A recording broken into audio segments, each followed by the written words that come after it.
Finish up chapter 9 today, and then have a homework on it on Sunday is mostly usual. I say mostly usual because periodically get emails that say, Doc, I thought the homework was going to be Sunday at midnight. Well, yeah, the next one is, but every once in a while they're not for a variety of reasons, usually the upcoming exam. So don't assume that they're going to be at Sunday midnight. Always check. Usually you get a notification email, but sometimes it's a little early and gets a little closer. You forget. Like just before the exam, a couple of weeks, 3 weeks, the homework will be due on Saturday night rather than Sunday. So anyway, I can't remember exactly where I put my letters last time, but oh well. Draw the graph again. This is particularly important because the author and I disagree a little bit about exactly what to call this area here. Certainly we don't disagree on, hey, that's the net gain from importing concrete.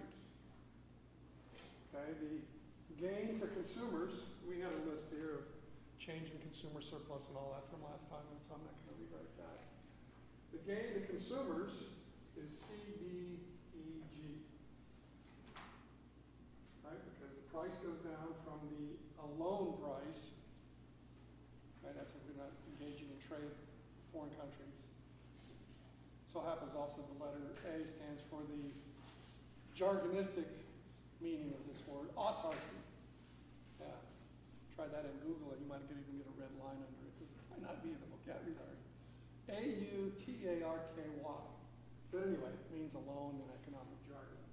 Okay, so this is the equilibrium if we have a prohibitive trade barrier or if it's a product that isn't traded internationally. It's the one, where we're used to, okay, the demand and the supply, the upward sloping and the downward sloping when they're in it, that must be the equilibrium. Mostly, because usually we're not talking about international trade.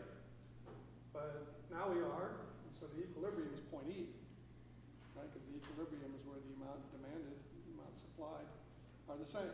Okay, the price P sub W there. All right, so by allowing the imports to drive the price down from P sub A to P sub W, the consumer surplus value or demand minus price drops by this little doorstop shaped CBEG. I know for those of you sitting in the back, some by necessity, that's a C. Right? It's hard to see from way up there. Maybe you should bring binoculars or something. Just a thought. But anyway, we know from lots of experience now that what the consumer surplus is. Demand minus price. The price goes down, consumer surplus is going to increase. Okay, so it increases by CBEG. All right. Now, on the downside, there are reasons, good reasons why there are protests against imports. Right, and that's because some are harmed by them. Right, that's why these are called net gains. Right, because somebody's gaining and somebody's losing, and it happens. We can prove with our supply-demand model that the gainers gain more than the losers lose, so it's a net gain, not a net loss.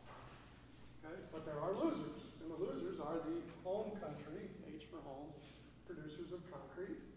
Right? Their producer surplus goes from CAG, price, minus opportunity cost, the supply line, to this teensy-weensy thing in my graph, BAH. I keep being careful when I put these letters up, and I wasn't today. Put them in the wrong order. We don't want to have a BFD. Oh, I made sure there was no BFD up there. Because there's no D. Right? Here, that's why there's no D. Okay, so it goes down from CAG to BH, BAH, depending on what order you put the letters in. Okay, we did the change in producer surplus, consumer surplus last time. I'm not going to write that all down again. But the upshot of it all is the producer loss, CBHG, is less than the consumer gain, CBEG, by this much. Okay, so the supply and demand model resolves the uncertainty that exists without a model of, hey, somebody's gaining, somebody's losing. Why is this necessarily good for us? Why shouldn't we block imports? to help out those domestic producers. Look at all the jobs it'll save. Okay, this resolves that uncertainty. He says, no, that's not a good idea. Yes, the places where this product is made in the home country, they'll probably suffer if we have free trade versus restricted trade in concrete. But scattered out throughout the rest of the country, consumers will have more money to spend, right? Because the price of this product is lower. And foreigners will have more to spend on our products, right? Because when we import concrete, they have dollars, and the only place to use dollars is here. And so that's the reason that they go to the exchange market, okay, to get a dollar, is so they can buy American stuff. Okay, so the more dollars we put in that market, the more foreigners buy U.S. products. But see, the politics of this is a little bit rough, because the losses from free trade are all concentrated in a few places, and it's easy for a reporter to go up and stick a microphone in somebody's face and say, what do you think about all these concrete imports? And they say, well, it's destroyed my family. It's shut down my factory, and all these terrible, heart-wrenching things. And the benefits, it's not easy to do that. A job here, a job there, a job, scattered all over the United States. Somebody that has a job because somebody had more money to spend or because foreigners had more money to spend. Okay, so the losses from free trade are concentrated and the gains are scattered all over the place, and the gainers don't even know that they're gaining more than likely. Right? They don't know that they wouldn't otherwise have a job, but for the foreigners having more money to spend on their product.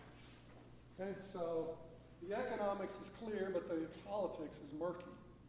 Well, actually, it's not all that murky. It's clear that this looks bad politically. Right? Oh, yeah, net gain's cool, but hey, my constituents are suffering. And the other politics say, my constituents don't know one way or the other whether they're gaining or suffering. Okay, so it seems like some are suffering and no one's gaining, and the politics of it looks like, yeah, let's slow down those concrete imports. Right, and a way to do that is with tariffs or quotas, and I put little single quotes around quotas because there's lots of ways to have a quota without actually calling it a quota.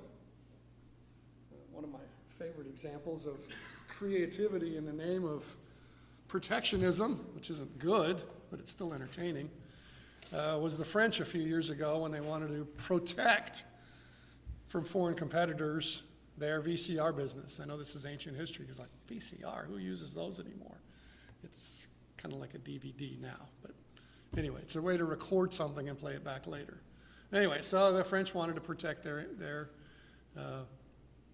industry from foreign competitors, so they didn't want to violate their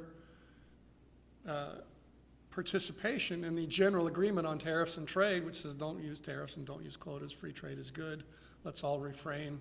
And my example yesterday is it's an Alcoholics Anonymously like organization. It's exactly right. Right? It says together we can refrain from doing something, whereas individually we would fall off the wagon, so to speak, and protect again, which means limit trade again because of the politics that I just described. Okay, so here's what the French did in the name of trying to restrict imports without making it obvious that they were doing so. They said they found something about the Japanese VCR that needed to be inspected and that was potentially harmful.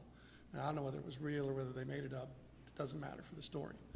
So what they said is we need to inspect these VCRs before they come in from Japan.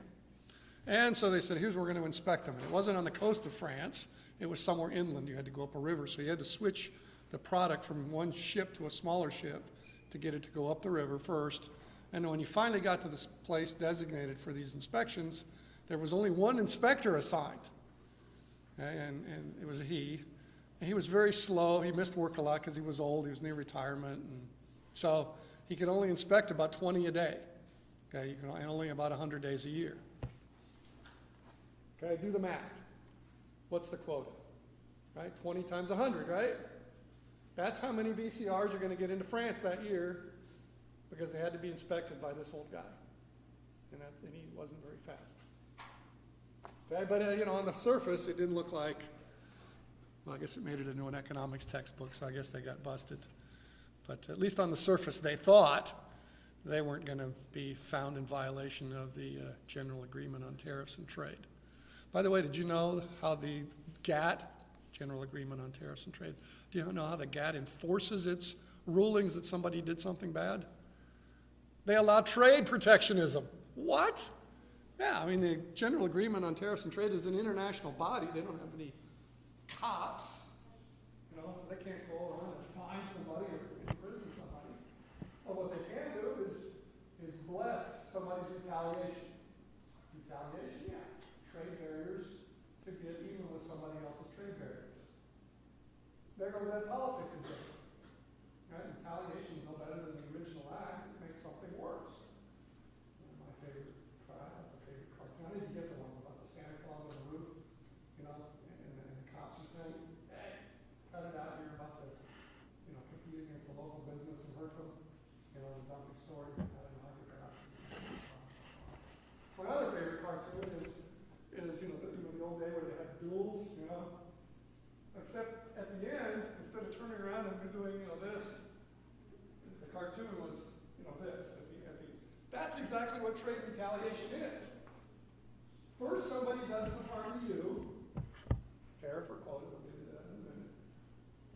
They block the sale of your products in their country. And now you're going to get even with them by doing exactly the same thing. The original act is economically inefficient, right? It hurts both parties. When somebody blocks U.S. exports, that hurts U.S. producers and it hurts the consumers in that country. When we retaliate by blocking their exports, we hurt our consumers and their businesses. Both acts create net loss, right? We show that with our graphic. Free trade, net gains, blocking trade, net losses. Right? This is, you know, the net gain is a net loss if you have prohibitive barriers. And one of the reasons that I drew this on the board with all this detail is because Tabarrok and Cowan and I disagree a little bit about what to call these different things. In their book, and I think it's figure 9.3 if I remember correctly, just this part right here, the J, what I call it here, G first. Yeah, okay, no, the J first. J, G, E. This is what they call, make sure you write this down so you're not confused by reading your textbook later. Okay, they call this dead weight loss, and they call, okay, this part right here where I'm pointing. Okay, just this part, just this half here of the GHE. I call the whole GHE dead weight loss. Right, and they call the other part resource waste. Well, it's, you know, it's dead weight. And he said, I emailed him, and he emailed me, yeah, sorry, we economists can't get together on terminology and all that. So, but look, the difference between the gain and the gain and the loss, in the case of prohibitive barriers, a net loss, the difference is this whole area. Right? Dead weight loss. Right? Net loss, this whole area, not just half of it, the whole area is lost when we block foreign goods. Okay? So I call the whole thing, I think I posted a clarifier to that effect online. Okay? So I'm making a doubly big deal about it because I know it's confusing to have the textbook say one thing and then me say something else. Okay? So I have to make a big deal about it to get the one, hopefully, to overwhelm the other. Although I know I'll get emails and question protests still later. Well, but Docket says this on page such and such of the book. And, I think I made a big enough deal to where I can email back and say, you should have taken better notes on October 29 or something, or looked at your online and you know that, yeah, that conflict does exist, but I think I addressed it. Okay, so that's what I'm doing now. Teaching economics, hopefully, and addressing that potential conflict in terminology. That's all it is. Alex Tabarrok and I don't disagree on the concept. Yes, it's the whole GHG is a net loss from prohibitive trade barriers. Where we disagree is what it should be called. Okay?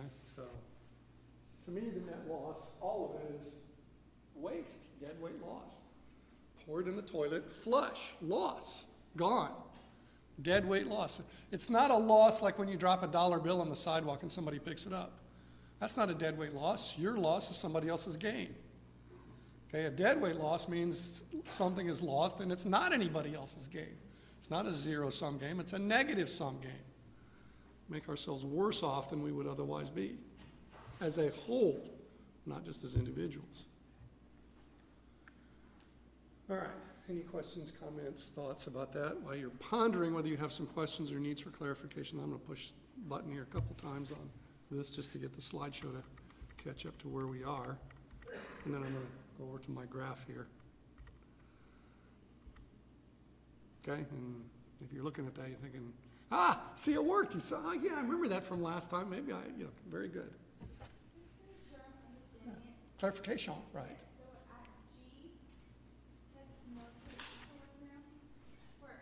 Yeah, this is G is that's the no trade equilibrium, because that's where the lines cross, and that's what you've seen now for, 8 weeks or so of me talking about markets. But now, see, we have 3 participants in the market. We didn't only have 2 before, right? Domestic consumers, domestic producers, and now we've added, okay, but this is available from foreigners, and now we have a comparative disadvantage in this. How do you know? Because the foreigners are willing to sell it for less than we can. Okay, so it makes sense to import this stuff. Imports QD minus QS. Domestic is the amount imported, right? So E minus A is the amount imported. Okay, so the equilibrium is now E. Because E, price PW, clears the market. That's our definition of equilibrium. The market clears. All that somebody wants to sell, they sell. All that you want to buy, you can buy. Okay? At this price, the buyers can buy all they want to buy. There's not a shortage, there's not a surplus. Okay? The buyers want, according to the demand line, this much. And that's exactly the amount they get. They get this much from domestic producers of concrete, and they get the difference from imports. Okay? So yeah, it's tempting. No, it's not the equilibrium unless we block foreign access to the market. Then it becomes the equilibrium. Keep that in mind, because if we have a really big tariff, let's say, I'll get into that in a minute over here with the numbers. We can't drive the price up higher than a piece of A with any kind of a trade barrier, tariff or otherwise. Right? This could be $10, and if we put $1 million tariff on concrete, the price is still only going to go up to $10. Right? Any tariff bigger than this difference is just prohibitive, and then the price, there's no trade, and we have piece of A. I know from experience, and I've said it one time, some of you got it, some of you didn't. I'm going to say it again over here, and then I'm going to have it on the top hat question, and it may take all 3 before the equilibrium in your brains, all of your brains goes from year to year. and that other concept of, hey, there's nothing you can do in terms of trade barriers to drive the price any higher than piece of A. Okay? I know that's hard to grasp, but tariff, that's a tax. That's only a tax on imports. Okay? So if we tax imports by a massively huge amount, it's still only going to, piece of A could be high, but it will not increase the price above piece of A, whatever that number is. And we have a graph over here with some numbers so we can be more concrete with our concrete example. This one. Sorry, I'm even more goofy when I try to look Halloweenish. It's orange and black. Get some orange, not a black, a little thing, hang an orange tie on there. Felix. Do you have the right answer for basically resources? JH. You're right, I don't. Thank you so much. Yeah, I'm just getting a trance here. You're right, that's JH.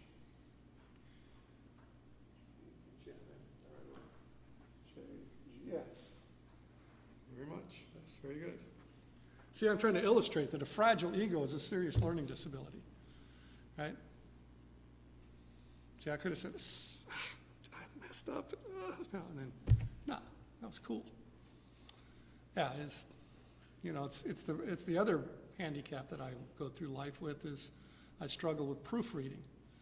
Okay, I make probably more typos than I should make, and that's because when I start reading something that I wrote, my mind starts drifting away to other things because I already know what I wrote, and then I don't catch something out of place. So anyway, there it is. It does happen every now and then. So, be on the lookout for that, and by all means, if you see a typo that I made, just like that one, correct it. Appreciate it. All right, so again, just kind of working through here, this stuff. See if you want to ask about any of this stuff before we get to the current stuff, which is this, which is on the slides as well. Okay, because that's where we left off, right? Okay, just a little bit more to work with there than on the slide. All right, so, the economics is leave this alone, right? Unless it's a limited class of things that we'll get into in a little bit. Limited class of things, what does that mean? There are some goods where trade barriers can be economically efficient. Okay, we'll get into those. But for the vast majority of cases, trade barriers are economically inefficient. Here's the analysis of it. But the politics of it is that even with the general agreement on tariffs and trade, protectionism is politically attractive. And so, like the French illustrated with their scheme with the inspector, they're going to find ways to block imports, ways that don't seem to violate the internationally agreed upon rules that that's not cool to do that. Okay, so then that puts us over here where we can look at quotas, either official or unofficial, or we can look at the least damaging but still damaging way to interfere and distort trade, and that's the tariff, which is a tax on imports. And you'll see in a minute, and we got into this at the very end of last time, you'll see in a minute why this is less harmful. A tariff is less harmful than a quota is, either officially a quota or unofficially a quota. All right, so we start the situation here with free trade, and let's see, what's our, just to kind of practice, well, doggone it, I didn't draw the graph well enough to do this. The equilibrium price is 40. Okay, if we block trade entirely, the price will rise to 75. Okay, the amount imported under free trade is 115 tons per year. Got to be playing a little fast and loose with the units. Shouldn't do that because it's very important for you to process all the units, and when you do this, because otherwise it'll be just a blur of numbers. It won't mean anything. Okay, because like if you do a deadweight loss or consumer surplus, you're multiplying dollars per ton times tons per year and getting something that's in dollars per year as a result. If you don't recognize that, you won't know what the number means, and it'll be just memorizing something, which we don't want to do. We want to get away from that.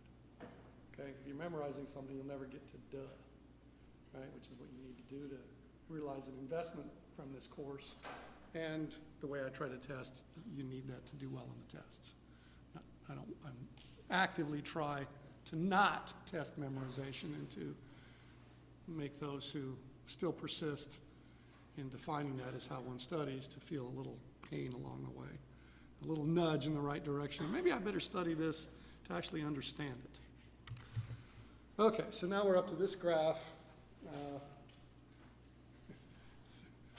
don't know, you're saying, Doc, what's so funny? Well, it's one of the ways that I react to things. There's a lot written on that graph, which is one of the reasons that I'll just leave that there. And I mean, it's all good. But let's just focus on a few things here without drawing all the arrows on there, so we can focus better on that up here. So, okay, so free trade, 115 tons per year. The equilibrium price is 40. If we block trade completely, the deadweight loss will be how much? See, this is where the rubber hits the road. You've seen all of that with all the little letters and everything. Okay, and now the deadweight loss. Okay, what does that mean? Okay. See, I know from the other graph that the consumers gain from free trade more than the producers lose, and so if we block trade entirely, I better compare the lost consumer surplus to the gained producer surplus, and find that out, and it's, what is it, 115 times 35 divided by 2, right? I don't know what that is in my head, but right, somebody I'm sure has already processed that. 115 times 35 divided by 2 is 2012.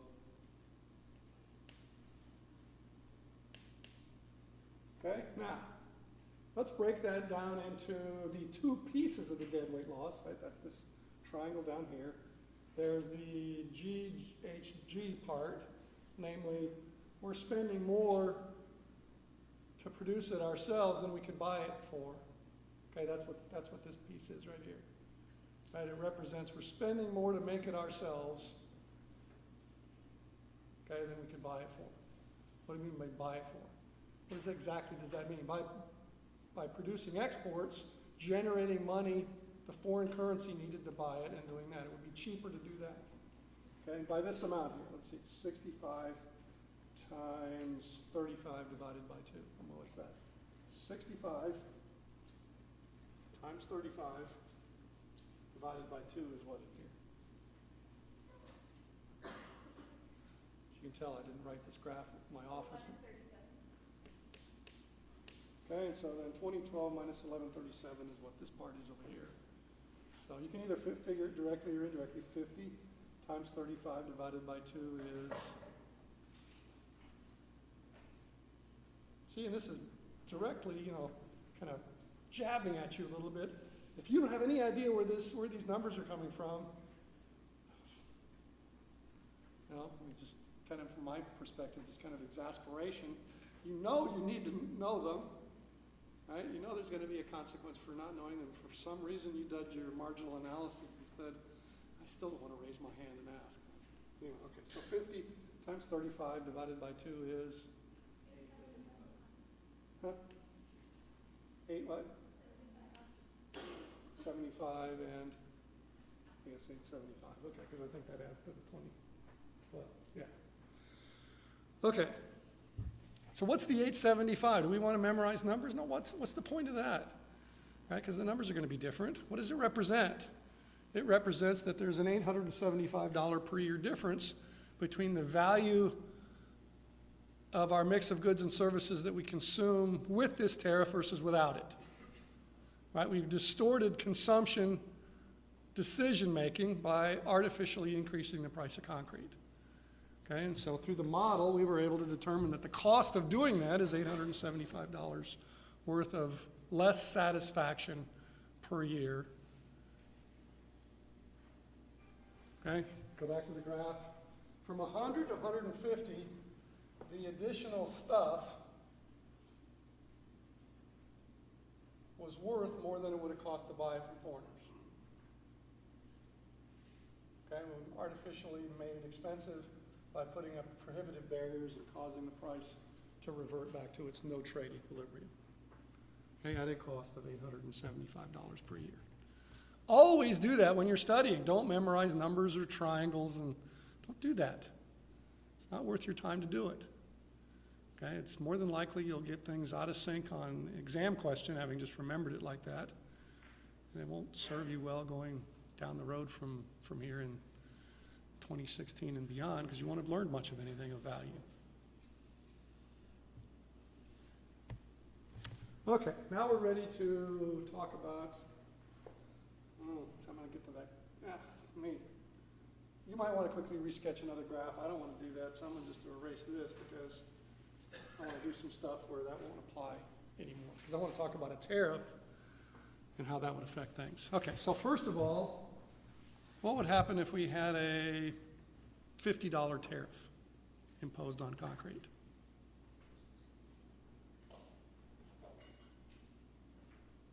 Okay, ponder that for a moment. A $50 tariff imposed.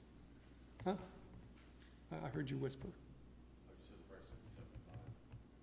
Ah.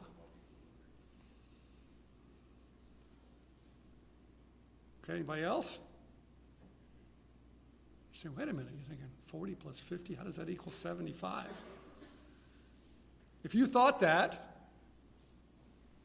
right, it may take you at least this time and maybe one more time to come to the right conclusion that Tyler came to.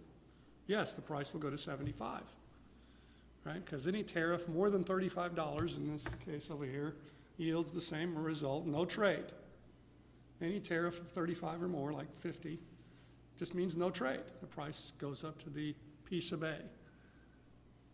Okay, somebody else, some others like, boy, yeah, okay, I would have made that mistake on the test, yeah. And we'll have one more on top of that to totally purge you of that. Maybe I should, speaking of that, let's do attendance, and then I can compare maybe as an experiment. Of course, it's kind of a flawed experiment because people can watch the lecture later on. online. But see how many people make that mistake that didn't come to class versus how many make it that did.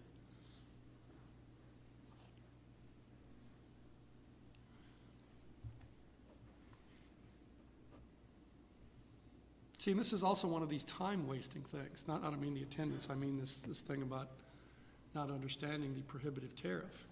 If you didn't understand the fact that a $35 or more tariff is prohibitive and has the same effect of no trade, you could spend 2 or 3 or 4 minutes trying to do the number crunching and figuring out deadweight losses and tariff revenues and all of that stuff, all a total waste of your time if you'd known that it was a prohibitive tariff.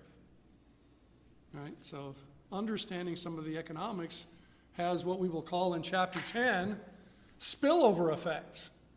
In other words, it'll save you time answering a question that'll show up later on in the fact that you finished the test, whereas otherwise you might not have.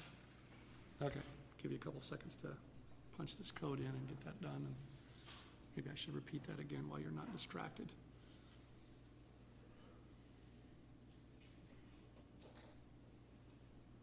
I suspect that the attendance is low to some extent because you can watch it online, so that's all right. People do have opportunity costs, and sometimes the trip to and from campus is, too costly in light of the availability of the lecture online. Okay, back to things. There's where we were, and okay, so now let's talk about a tariff that's not prohibitive, okay? So something that's $35 or less than 35, not 35, less than 35. Okay, so to make the number crunching easy, how about 20?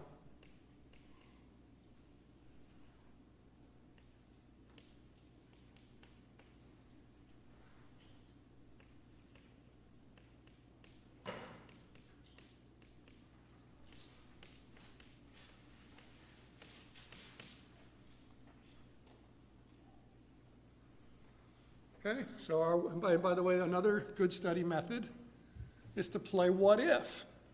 After looking at all of this in your notes, maybe maybe the learning curve covers this. I can't remember if there's a specific question on something like this, but okay, even go above and beyond the learning curve stuff and say, okay, I think I got this.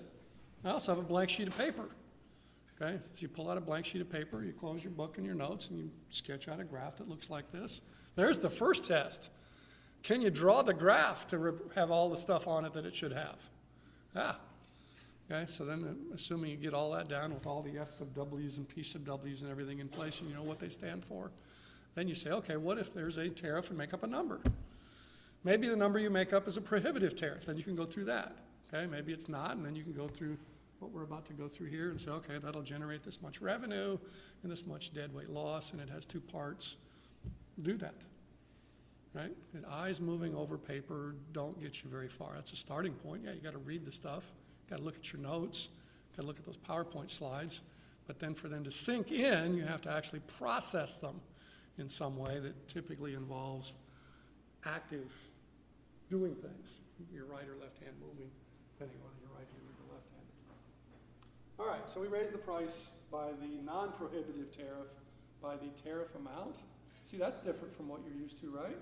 Because before, when we talked about taxes, we said the immediate effect is to raise it by that amount, but the short-run effect is by less than that.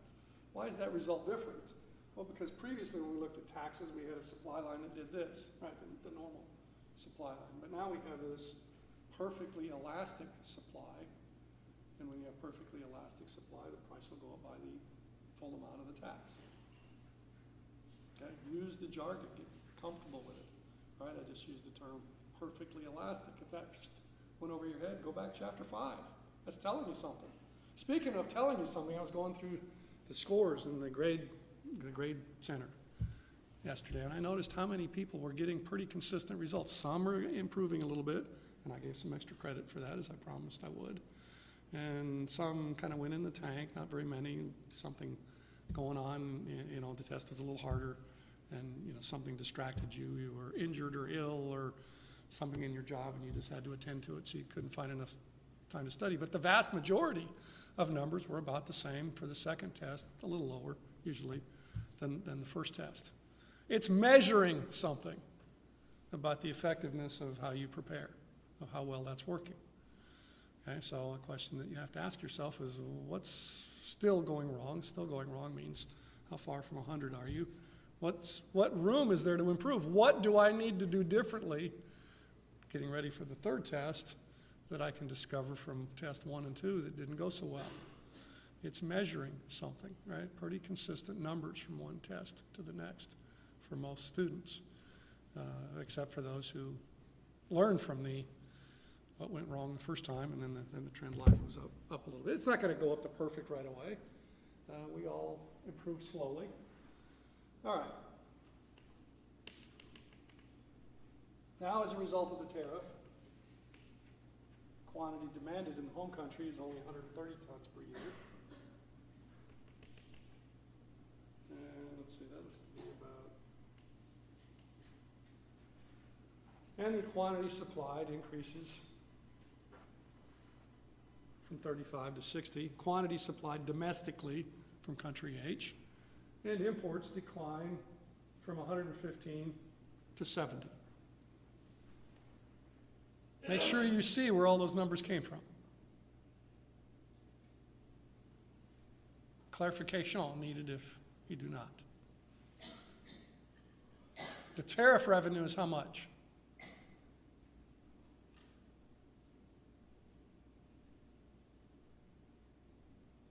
See, it's nice that, in a way, the tariff will capture some of the loss. Right? The loss, the difference between what consumers gain and producers lose. Right? We no longer have free trade. We're going to give up some of GHE, right, over here in this first graph. We're going to give up some of that by putting in that tariff. But some of it will claim in the form of tariff or tax revenue. A tariff is a tax.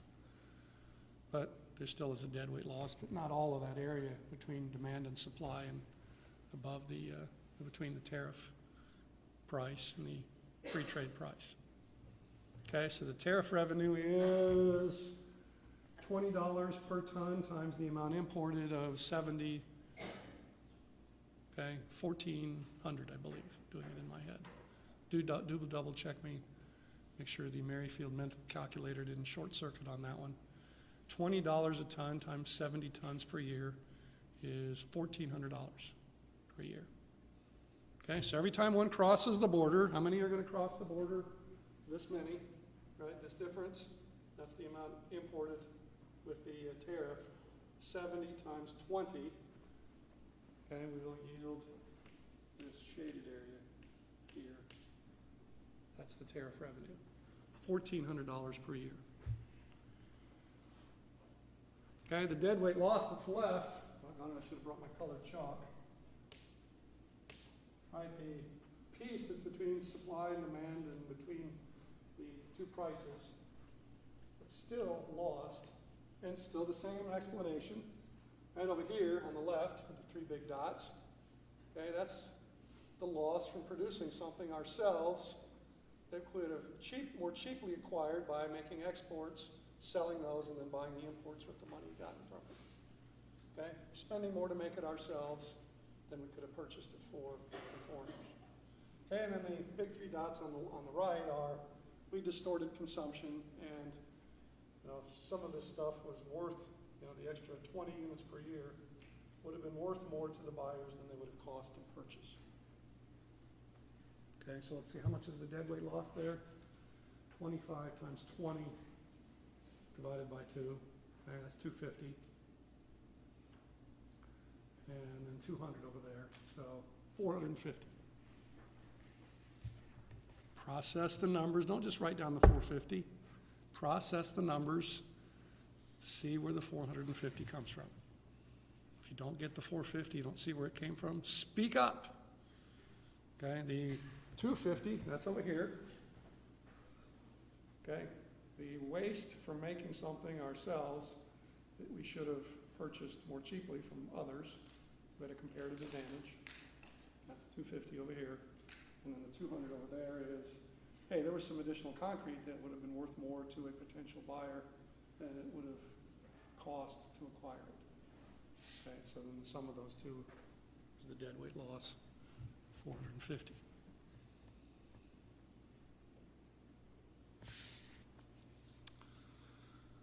All right, let's see, looking at the graph, the one up here. Okay, since all of this is all about clarifying something that you already have access to, did I not address anything that's up there? No, I think it's all there.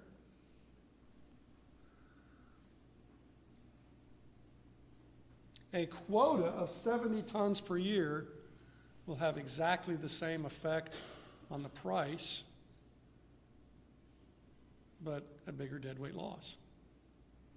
Why the bigger deadweight loss? No revenue, right? This area here, if we have a quota as a way to protect domestic concrete producers from foreigners, instead of a tariff, we give up this revenue, and then the deadweight loss is that whole gold brick shaped thing between these two dots, between these four dots. I'm trying to keep my graph from getting as messy looking as that one. So everybody look up for the moment to see where I'm doing my, there's that old game where you used to twist all over the place, Twister. Yeah. Anyway, between here. Okay. So again, once you create a tariff and you observe the effect on imports, you know what the quota equivalent is. Okay, so what do we do here? $20 tariff. Oh, that reduced imports from 115 to 70. Oh, a 70 ton per year quota would also drive up the price to $60 per ton. See, because if we only allow 70 in from foreigners, the price has to rise to $60 before the quantity demanded and quantity supplied are the same. At any price below 60, there'll be a shortage. Okay, we know what happens with shortages. Prices go up until the shortage goes away. Question still, or again, or more than before? Or? Yeah, I'll let you answer. I think I know something wrong. Is it for the second square or the second triangle? The right-hand one? Yeah. Yeah. But I got it. Top. Okay, so you were struggling with the 200 for a minute there, and then Yeah. 50 minus 150 minus 30 is 20, okay, and then times 20, okay, the other side of the triangle, and then divide by 2. Doesn't this pertain more to macroeconomics? Is what? Doesn't this pertain more to macroeconomics? You know, it's macro is aggregated micro, so you know we're the building blocks, but not really if we're talking about individual markets. But you know, it's true. We're talking about the big picture in the sense that it benefits incomes and wages and all that. So yeah, this chapter is probably a little closer to the macro than the others. It's kind of weird how a lot of universities, including ours, number courses. It tends to be the macro 2013, but for the micro, I think we're reversing. We're going to reverse that. Finally, after all these years, we really should take this one first and then the macro. And it's hard to study the forest until you look at the trees. So, John, I was trying to remember your name today. Yeah. On the PowerPoint over there, I'm looking at the red arrows for imports. Uh-huh. The tariffs as opposed, does that mean the imports shrink? The Right. Imports? Yeah, the imports in this graph go from 115 to 70. Okay. Okay, so there's no numbers up there, but there's the long red arrow, that's the imports with free trade. And then there's the shorter arrow, the red arrow, and that's the equivalent of the 70 here on my graph. The lesser amount. Why is the top triangle not part of the deadweight loss? The top triangle? Well, we're still getting that, that's the net gain now. Yeah, that's the net gain from still having some trade. And by the top triangle, you mean this one, right? Yes. Yeah. Cool, more discussion. More discussion. Discussion is good.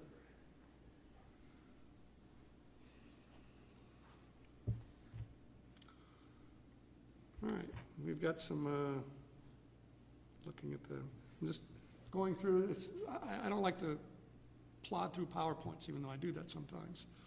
But I'm going to plod through them now somewhat in silence because I want to make sure that I addressed all of these points in what preceded. And I think I did. Yeah. Okay, now, the fact that I think I covered them doesn't mean you have to agree, which is part of the reason I'm kind of slowly plodding through them. Yes, this is the equivalent of figure 9.3 in your book, and this is the one that prompted the email to Alex Tabarrok, where I'm looking at both of those two colored areas, right? The GHE, that's the deadweight loss, and then Alex and Cowan, who I don't know, but the two authors, they only say that the pink part is deadweight loss. No, it's the whole thing. The whole yellow and pink part is deadweight loss.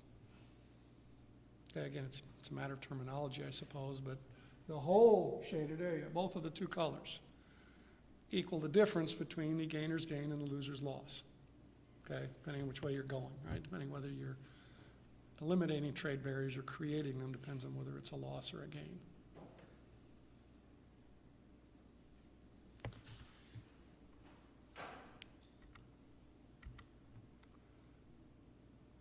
Okay, I think we did this one. This is the explanation of the two deadweight losses. Why are tariffs bad?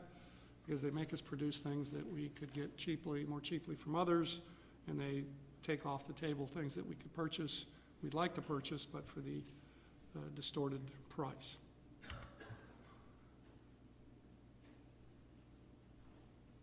Now, there's one thing that's not included here. So this is a slide where I haven't addressed this point.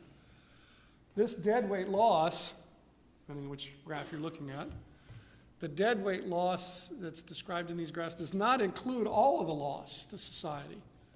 Right? The deadweight losses are reduced benefits from consumption, waste of resources by producing something we could buy more cheaply from others. It doesn't include the fact that we're now tempting businesses to spend some of their scarce resources lobbying for something. You know, a lot of countries, in fact, all that I can think of, have a policy of not negotiating with terrorists. Why did they do that? So that terrorists and others don't take hostages thinking that they can get something out of it.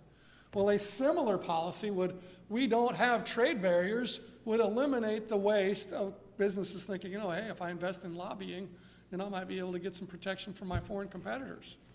Well, the fact that we don't have a history of saying that, hey, that lobbying is not going to pay is a reason that some businesses do invest in lawyers and lobbyists to do just that, to win dumping lawsuits or to get legislation changed or to get inspectors created to inspect VCRs really slowly or those similar kinds of things. Or, well, that is the example from last time.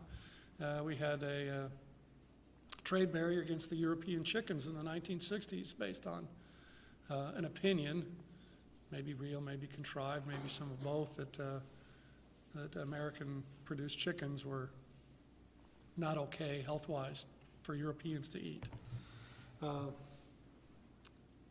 Those are all things that can block trade and things that businesses can be tempted to lobby for.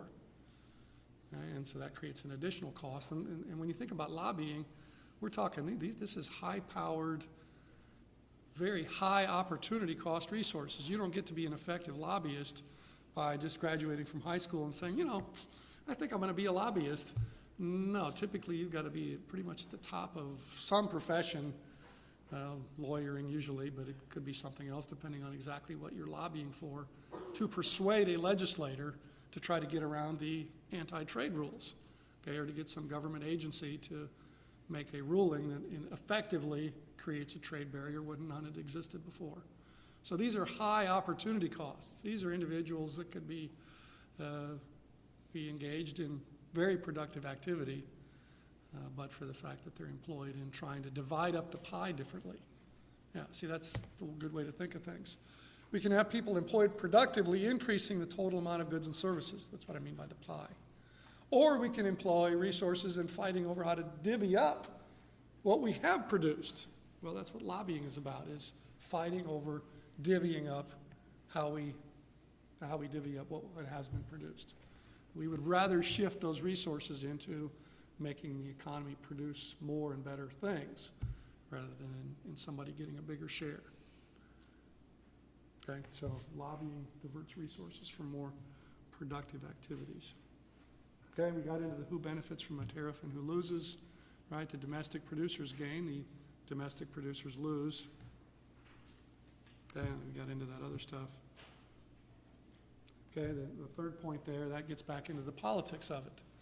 The benefits of trade barriers are concentrated. Each person that gains stands to gain a lot. The losses from trade barriers are dispersed. Each person that loses from a trade barrier only loses a little and probably doesn't even know they lost anything. Right? We talked last time about shoes. It's not on the price tag of shoes that says, hey, this would be $1 cheaper, but for legislation creating trade barriers. And it doesn't list who's responsible beyond that, so you know who to vote for or not.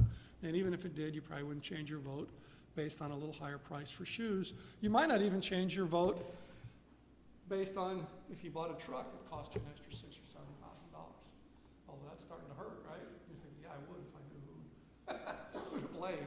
But ever since we got even retaliating against the Europeans in the 60s, that thing about the chickens, ever since then, a new truck, and well, a used one too, but it cost more because they're consumption substitutes for new ones.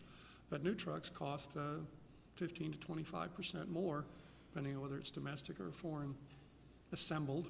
I didn't use the word manufactured because, you say buy America.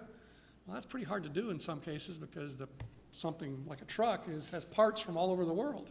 What does buy American mean? Does all parts have to be American or just assembled here? Well, it's easy to be fooled about what is and isn't American. It may sound American. It doesn't have a foreign-sounding company on it. And then the foreign-sounding company, you find, they're buying using 80% American parts. Oh, well, that would have been more American than the American-sounding company. Okay.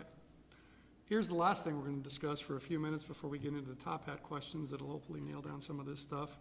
What are some of the most common arguments used by proponents of trade barriers to try to be persuasive?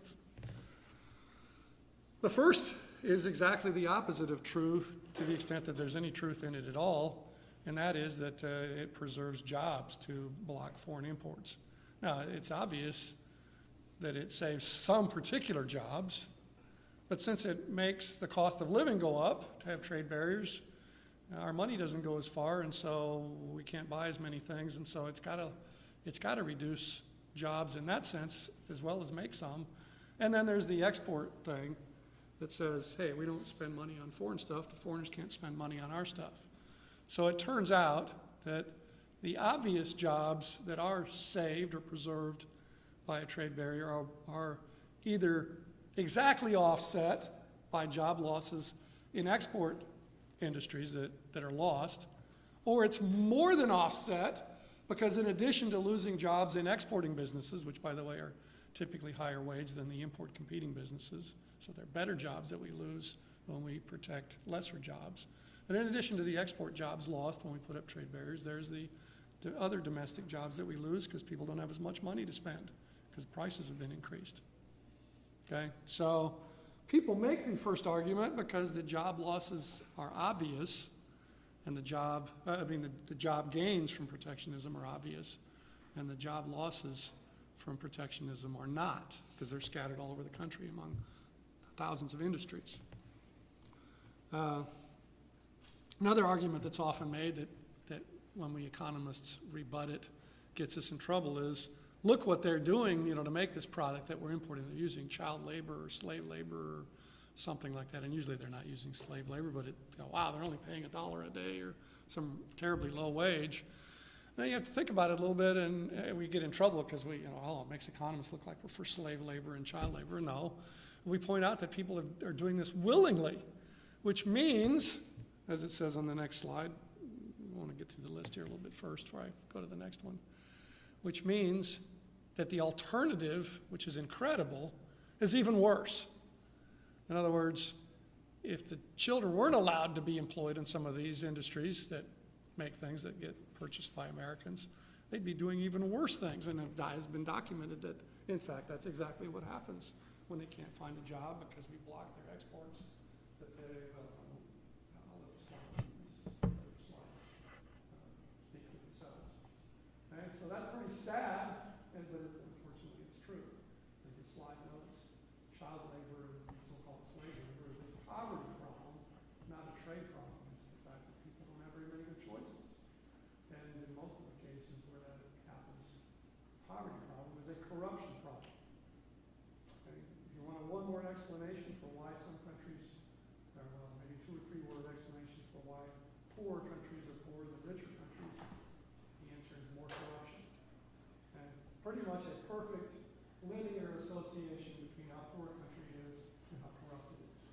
Well, why is poverty associated with corruption? Because people won't invest where things are corrupt, where they can't count on their investment being protected from vandals or from people who won't pay their bills. You know, where they can't count on that. Now, come on, are you going to invest there? Spend millions of dollars, put a business someplace, and then you can't count on your customers paying you, right? They promise to pay you, and then you say, "We're going to pay you." I don't feel like paying. You can take them to court, and the judge says, "You're a foreigner. You know, we're not going to make somebody pay you." There goes the business. Okay? So, corruption means no investment. No investment means low productivity, low or no growth. Okay, so corruption and poverty are the typical problem that sometimes surfaces in the form of products being made in ways that we don't do here because we're lucky, lucky isn't the right word, we're fortunate that we have made better choices and our corruption level is much lower than it is in other places, and so people can count on courts to enforce contracts, and they can count on things, their investments to be relatively safe from seizure and destruction. Okay, and some of these other items on the list before we move on to the individual items. Well, let's just go ahead and, so the later slides do that. Okay, so I already addressed the trade and the jobs issue. Okay, and the child labor, yeah, there it is.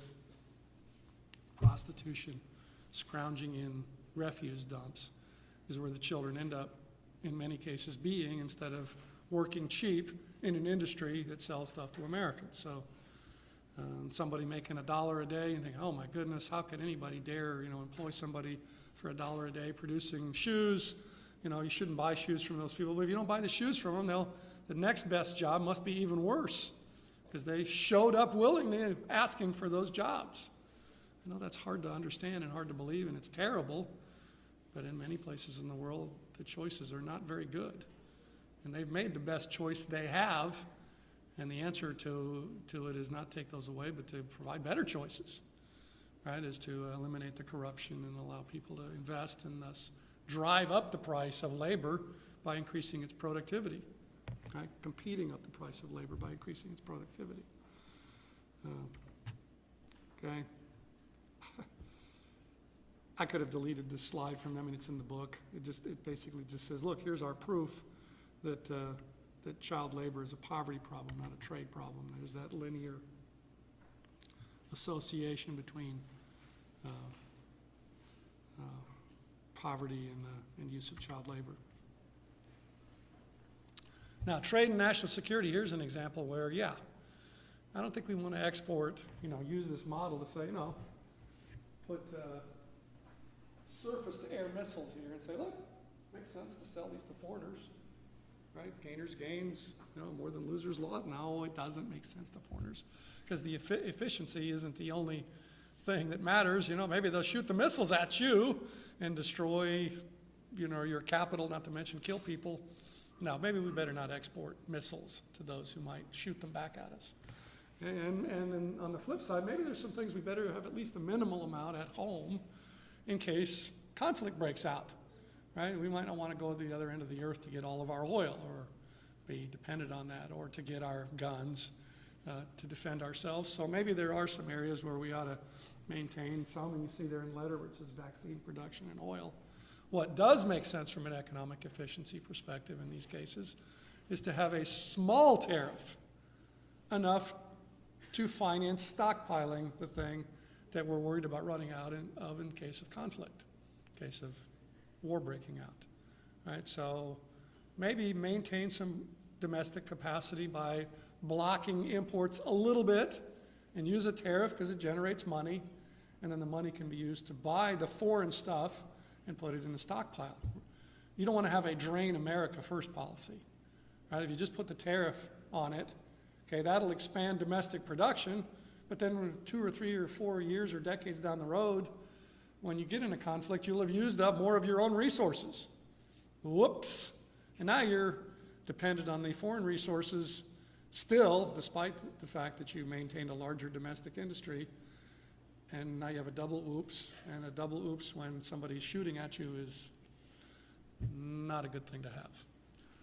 Okay, so there's some examples, but many times this argument has been used where, no, there are close and available substitutes, and an easy startup of our own industry should we lose access to the foreign stuff where that argument doesn't apply. And I'm doing marginal analysis here. I better move on to the top hat questions and leave these last couple slides for you, because I think that'll have greater value in getting you ready for the homework. And I have 14 minutes left, so better do that.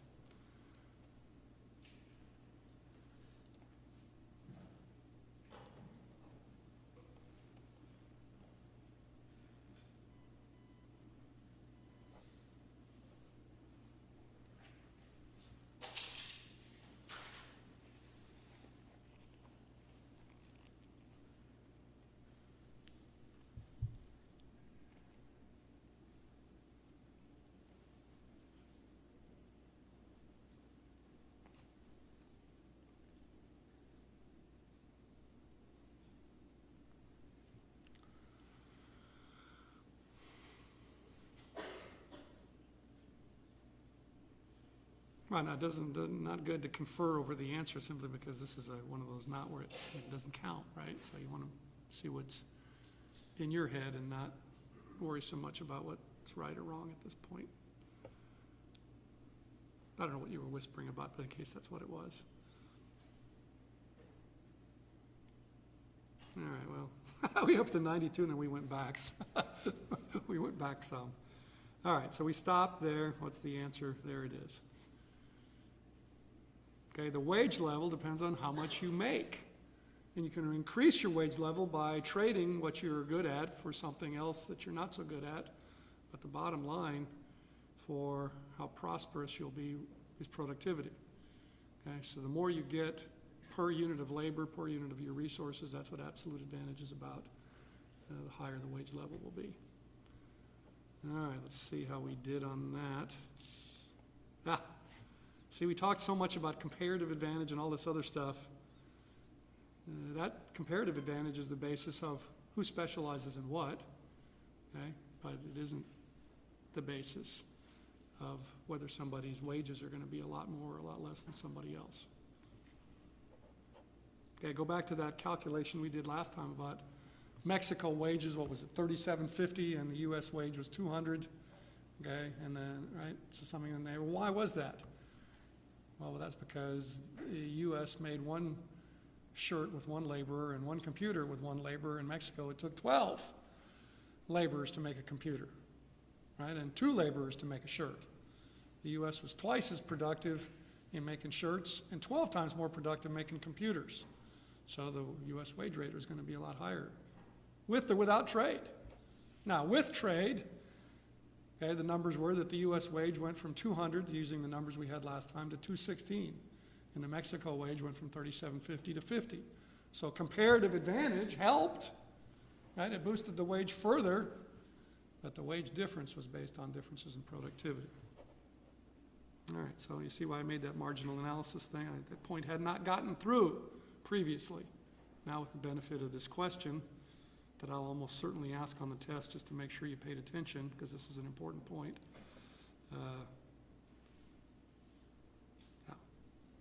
Didn't need to press that button, but okay, there we go.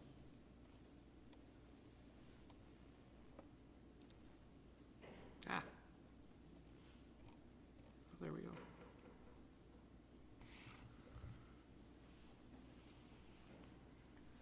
Okay, now take a minute here on this question to make the little table that's implied by these numbers. No, you're saying, why didn't I put the table in? It's awkward with the Top Hat software to drop a little table in there. It's easy to drop a graph in, which I do. Create the little table, okay? What are the two? Country A, country B are the rows. MNF, manufactured goods, and agricultural goods, are the columns. Put those numbers in there because you'll need this for at least a couple of questions.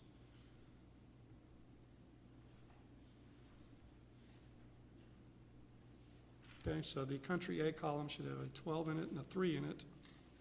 Sorry, the country A row should have a 12 and a 3 in it. And the country B row of your table that you're making should have a 16 and an 8 in it. And then after you've done that, then process the question, as some of you are already doing, you can see. You're fast. Of course, you could also be wrong, but that's the point here, is to be right if you can be. You know, the extra credit's there to give you a little bit of a reward for giving it your best shot. But the most important thing is to get error out of your system, to clarify, to get misconception replaced by knowledge.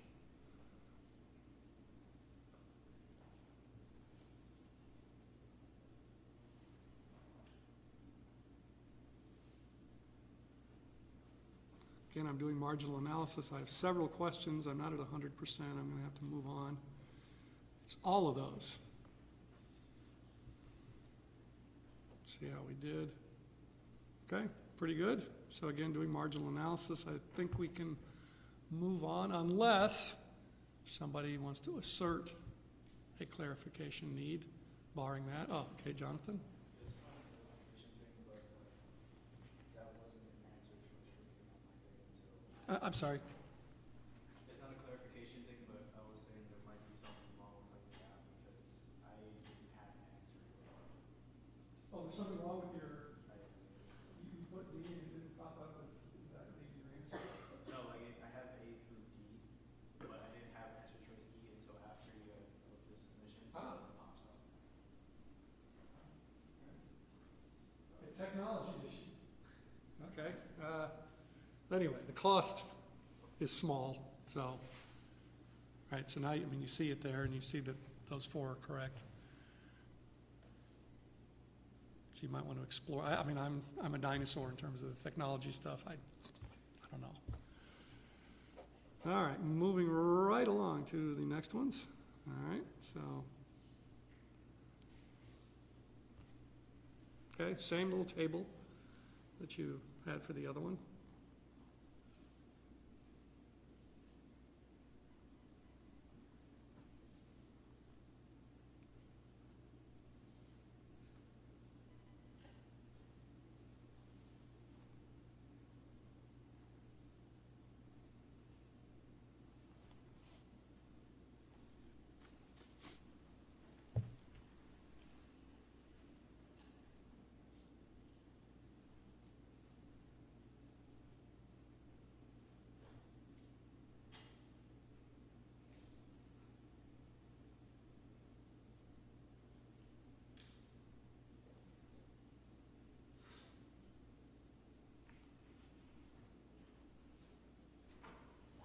I'm going a little slow there.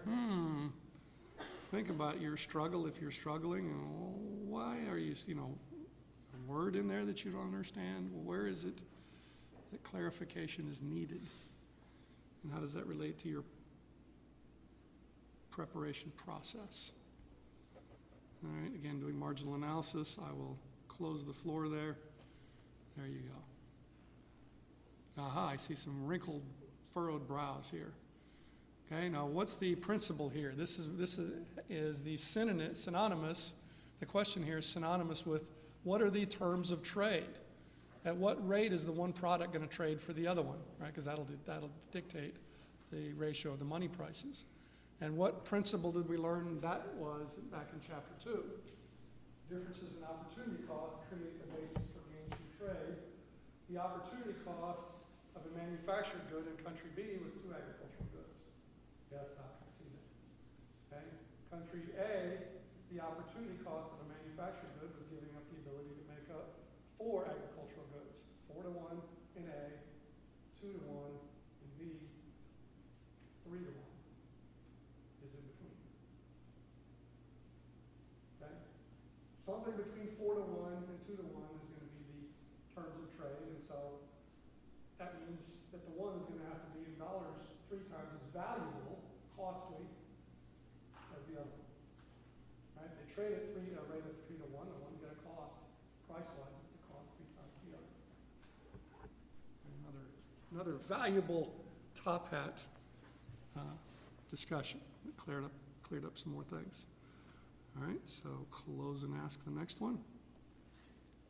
Close this for a minute, get that out of the way, keep it from popping up. Okay, not the same table anymore. You're done with that for now. And by the way, somebody remind me when the time ends to send all of these over to your folder.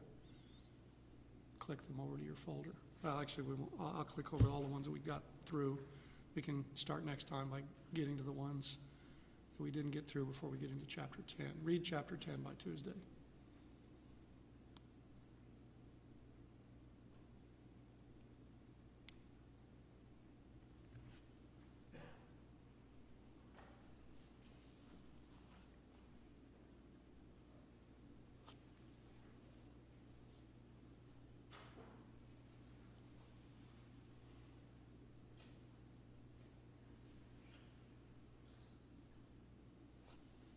All right, a little bit of struggle here. We'll move on.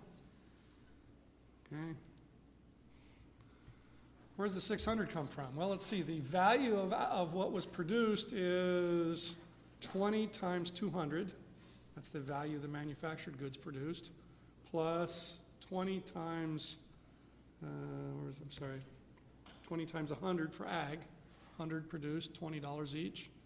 Total of 6,000 divided by 10 workers. 600. Okay, that goes back to the calculation we did last time. We didn't talk about this at all today. Okay, so the value produced, price times quantity, plus price times quantity, depends how many goods there are, divided by how many workers, right? Tuesday we divided by 24 because we said there were 24 workers in that example. Now to make the division easy, I said, okay, 10 workers. All right, moving right along. These are good because didn't get into how many people missed it, but not many people answered either, so that probably wasn't useful. Okay, same dollar amounts, prices, quantities.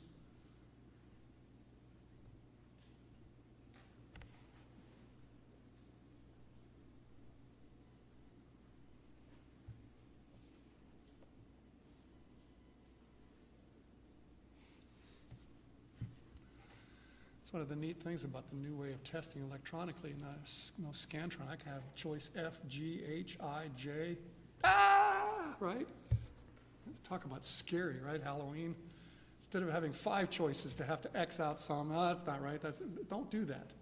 See, if you're taking the test the right way, it shouldn't matter whether there's A through E or F or G or H or I or whatever, because you should be looking for the right answer rather than trying to have it be by process. Huh?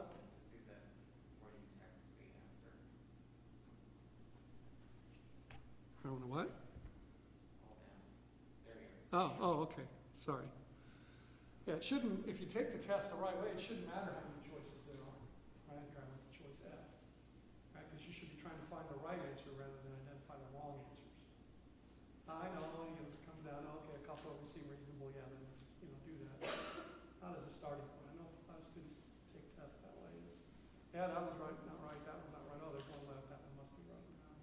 It's not how the real world works. That's not how you find right answers out there. Yeah, you do a little bit of that sometimes. You have to rule out the nutty stuff.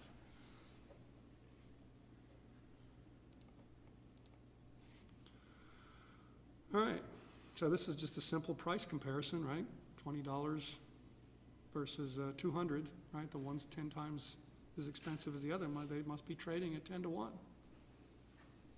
All right, this is a question of whether you can defeat what eventually needs to be common sense when you get to duh, with kind of enshrouding it a little bit in some terminology, terms of trade. Oh, see another lesson in, hey, I better be solid on the terms, or something that later on seems, oh no, that was easy. You get it wrong because you're a little bit shaky on what the terms mean. All right, well, let's see. How many of these did we get through? This was number ITQ 5. There's 5 more. We'll start next time with those, so don't be late. Meantime, do your Chapter 9 homework, and I'll put all of them in your folder so you can ponder them, and maybe it'll help you on your homework to have them all there. And we'll go through the other 5 next time.